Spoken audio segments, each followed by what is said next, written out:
Hey everyone, welcome back to another episode of Ballet Talk. I'm David King, and I'm the owner of a ballet education and the ballet clinic and all that shenanigans.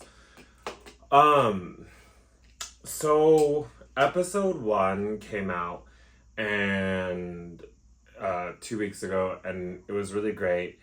Um, and then I was like kind of discouraged to do it again because a lot of people were like, not a lot, I should say there was like four or five.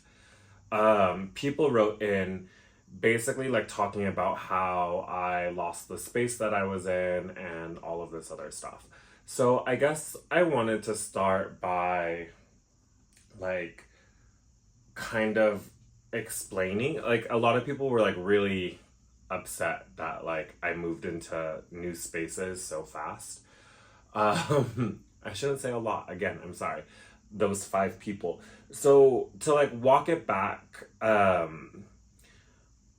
the person that I went into business with and the people that I opened clinic with, um, it just we I got myself into a situation where things weren't the best, right? And so when you have like personal relationships with the people you do business with, when your personal relationships start, getting a little rocky, you know, that so does the business. And that was like a direct result of that. And yes, I know there's like a million sayings about how like you shouldn't go into work with like your friends and you shouldn't, whatever. But I actually don't think that was the case. Like, I actually want to say that a lot of it was on me and a lot of it was on just trying to figure out what I wanted in the long run. And um,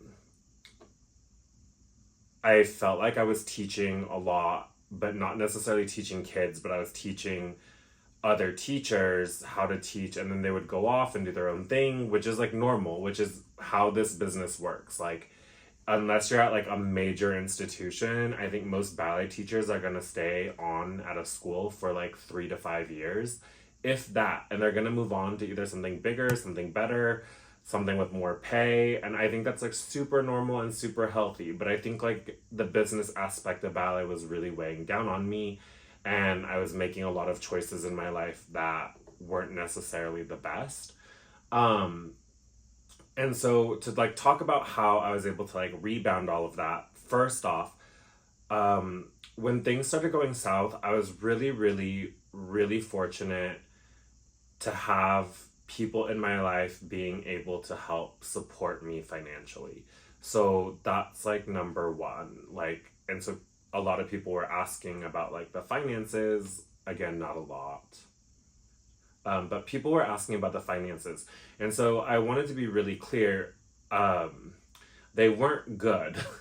And in fact, like from the money that was borrowed from um, the last year, like it's still not necessarily, well, it's not necessarily, it's not paid back yet. Like that's just like a fact.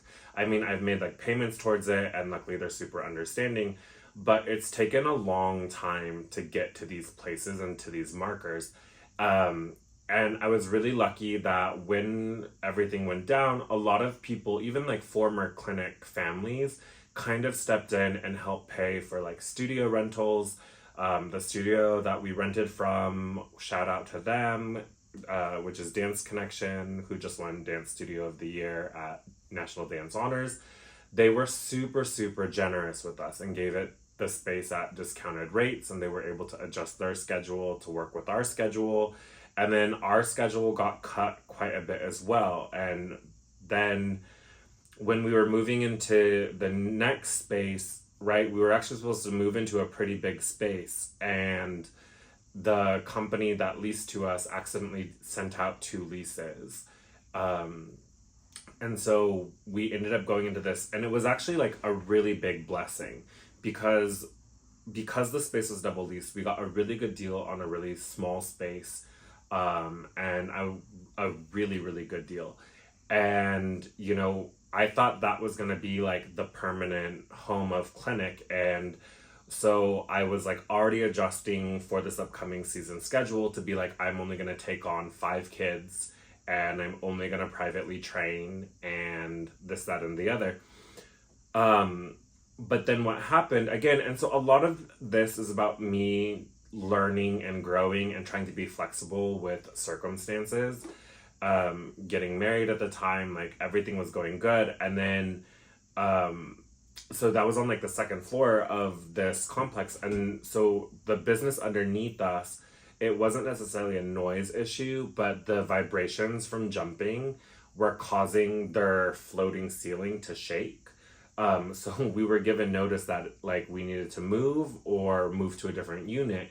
And so then the plan was to just move to the original unit that we wanted, on the second floor. And I don't know how it came to be, but a bigger unit was opening up in February. Or no, it was supposed to open in January and we're supposed to move in January. But so they were moving and then their new space got delayed. So we didn't end up moving until March, or like February, March. And it kind of, again, the pieces really did like fall into place naturally. But like we had to, me and my husband had to make really big sacrifices on our side.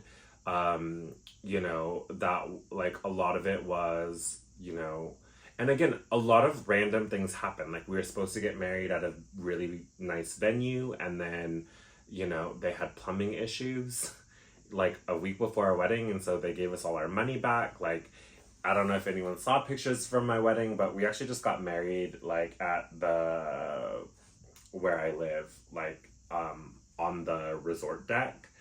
So we saved a lot of money, and then we were supposed to have like catering done through that same venue, and so we got that money back, and we actually just ended up cooking all of the food ourselves and doing the whole brunch ourselves. So it saved a lot of money in terms of that. We were gifted really nice gifts for our wedding, and we kept them all, but we were also given a lot of cash, so that went to the new space build out. But most importantly, I sold my bag collection. So that's where people are like, I don't understand where you're getting all this money to build out a new space. And to put it very, very simply, like if you knew me, if you know me, over the last like 15 years, whether that was from my ballet career or working in fashion or, whatever that may be, I had amassed a very large collection of designer handbags and shoes, accessories, clothing, etc. And I sold almost all of it to finance everything. So moving into this new space, I wouldn't take on any additional debt. And again, like, I don't know why I'm sharing this. I don't know why these 5 people got under my skin about and making comments about what I did and how I did it. And but I think one thing that I try to be very good about with a ballet education and clinic is always being transparent. So I'm just being very honest with you all. I think my bag collection went from like close to like, it was at like almost 40 bags. And I think I'm down to maybe 4, 5.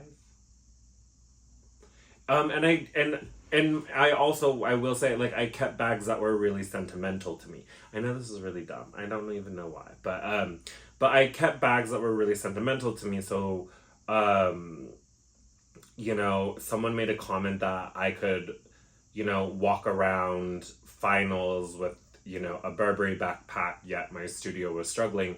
And full disclaimer, that Burberry backpack was a gift from very, very, very good friends of mine, which I consider family.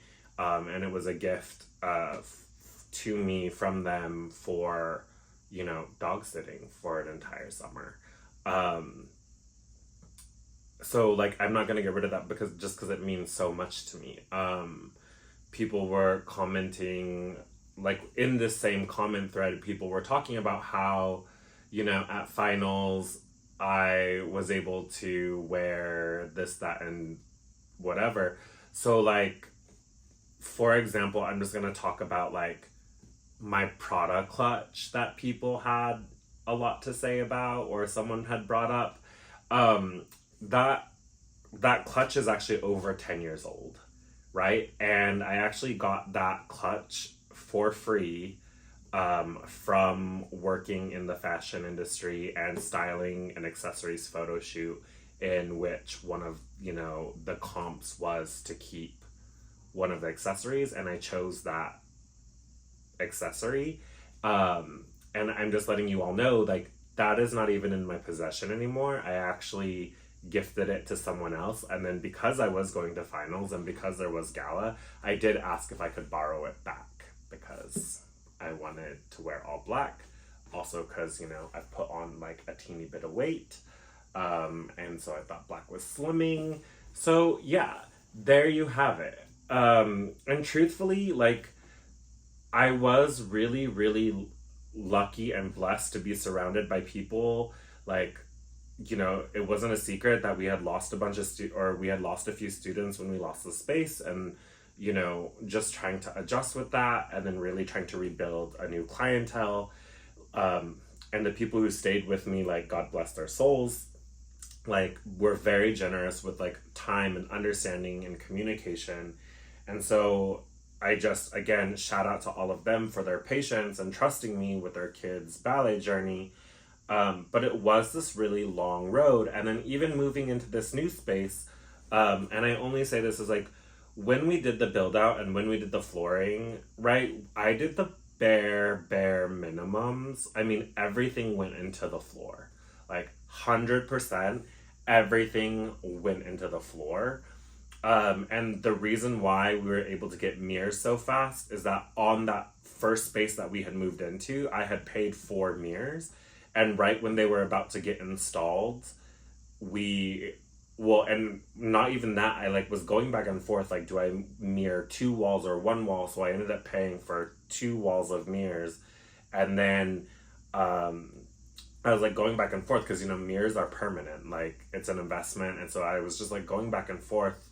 And then I was noticing kids were getting really good results with not having mirrors and just really feeling their body. And I was like going back and forth in my head, like, what do you do? What do I do? And then when we were told we needed to move, like, I had this huge credit with the glass company, which afforded us, the 8-foot mirrors, like, in the new studio.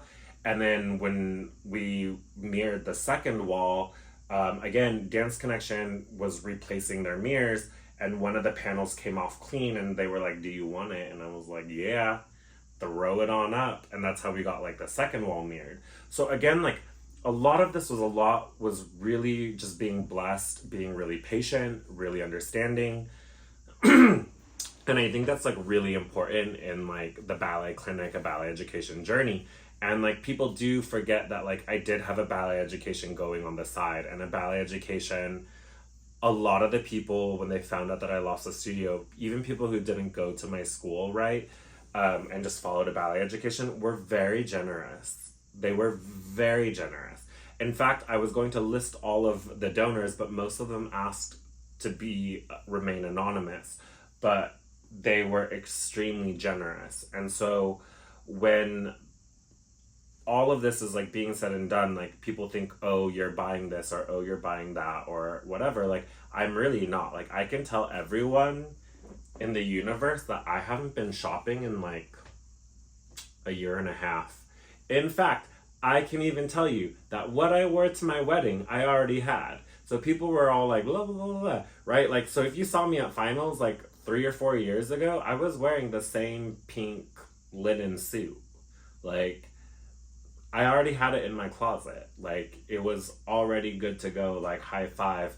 That watch that I was wearing, that rose gold watch, is a gift from my best friend maybe 10 years ago. No, how old? 8 years ago, as a birthday gift. It was a birthday gift to me. So again, a lot of people, I think, or again, these 5 people, and the problem with these 5 people is like, I think I know who 2 of them are. A lot of these comments that you're making, like, you don't understand the full story. So you don't really see everything that has gone into clinic, and like the careful planning and really monitoring money. Like, um, just like something that like has been cut or like completely has like gotten out of my life is like I don't even go out to eat anymore. So when if you knew me pre all of this disaster, like I was like a frequent customer at all of these really great restaurants inside of Scottsdale. And then part of us not eating out is one, my husband has a super sensitive stomach, so we don't really eat out that often anymore. And two, like I know that I'm not in a position to go out and eat like that. So I'm really lucky again that I'm a really good cook and I'm able to make really nice food. But again, like I think a lot of people have a lot of these really crazy big um, misconceptions about it all. And how they perceive me because I do try to put my best foot forward at all times. Um, people could comment on the shirt that I'm wearing, which is, a really nice, polo purple label shirt, right? But burp, burp, burp, burp, burp, rewind, gifted to me as a thank you present for teaching at a friend's studio. So like again, but like in terms of like actual shopping, like I don't even do it. Like I'm not gonna lie to you, the last two pairs of shorts that I got from Costco. And that was because again, if you saw or no you didn't see, but my students know like I ripped my shorts one Sunday morning trying to demonstrate how to correctly roll a volant. So that was embarrassing. So I ripped a pair of shorts. And then the second pair of shorts, I ended up spilling coffee all over inside of the studio. It was really dramatic because, like, I thought it got on the sound system. Like, so there you go. So again, a lot of people have a lot of comments about things, and I just want to be like fully clear. Moving forward, I know it shouldn't matter, and everyone's like, it really like. I would talk to my best friend about it, and he was like, I just don't understand why you're making this such a big deal. But again, what people also don't realize is that I am always hustling. I am always working 24/7 at all times. You can ask any of my social media clients or any of my website design clients, they can text me at any given time of the day and I will fix whatever they need fixing, post whatever they need posting. Truthfully, one of my clients, like, we talk at like 11 p.m. and that's when we exchange. Because again, I understand that as a studio owner, you're really busy. So, like, super great. Another studio owner, right, messages me via voice text while she's driving to her school. And so, like, I am always hustling, and it's why, we have the sticker club. And yes, I know I'm very lucky to be able to draw and all of these things, but, stickers saved me, the planner saved me, photography saved me. So a lot of these things were like one-sided. Clinic is like one side of what I do and one aspect of the income. And truthfully, if you're like a ballet studio owner and you own a boutique studio, meaning it's really small, like the profit is not the same as when you have a high volume studio. So yeah, and so again, I think a lot of people who are opinionated about the school and losing things and then the way they perceive me, like a lot of and again, this is just like a random like thought, is like a lot of my clothes that I've had since high school. I know that sounds really crazy because like David's weight be fluctuating so fast and often, but a lot of it is like super old, which is like really great since like vintage things are coming back. But again, like, I don't know. That's my whole spiel on that. And I hope that helps clear up any misunderstandings about that. And again, yes, I know people's comments on social media should not affect me. but it does get to you. And so, yeah. So here we are on week 2 of the podcast, explaining once again all of these things versus talking about ballet or, you know, congratulating Gonzalo Garcia on becoming the next artistic director at Miami City Ballet, or, you know, Tyler Peck and Roman Mejia tying the knot and their wedding getting covered in Vogue. Like, I mean, there's like so many other things to talk about than like what I was wearing at finals, but, you know, here I am, you know, trying to defend all of that. But moving on, so one of the things that really did support me during all these crazy times was my ability to draw, which, you know, truthfully, if I could sell my school and just focus on making planners and stickers, I probably would do that. But the problem is one, I love my school and the kids inside my school. Like, I really do love them. You know, and most teachers are like, oh, I love my students. But, like, I really love my kids. Like, I invite them to my house. I cook for them. We watch ballet. Like, I actually really love my kids. And I'm invested into their lives. Like, I've seen them grow up. I've seen them get their licenses. Like, study for the ACT and SAT with them. Like, I've been through it all. So, in terms of that, like, I love my kids.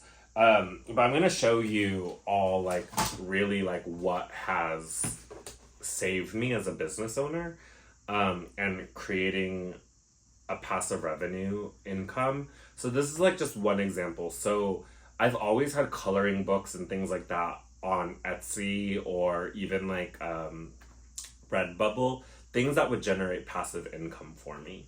Meaning, like, I don't have to put a lot of effort into it, and once that product is up, it will keep making money. And so, like, now we have, like, these full coloring book and yearly trackers, right? Which are, like, you download it, you buy it, you download at home, you print as many as you want for your studio, whatever it may be, like, super awesome sauce. Like, if a studio of 300 would buy 300 downloads, would that be nice? Sure. But, like, that's not practical. Like, especially as, like, a ballet teacher, especially if you're subcontracted and you're paying for these things out of your pocket, like, girl, bye.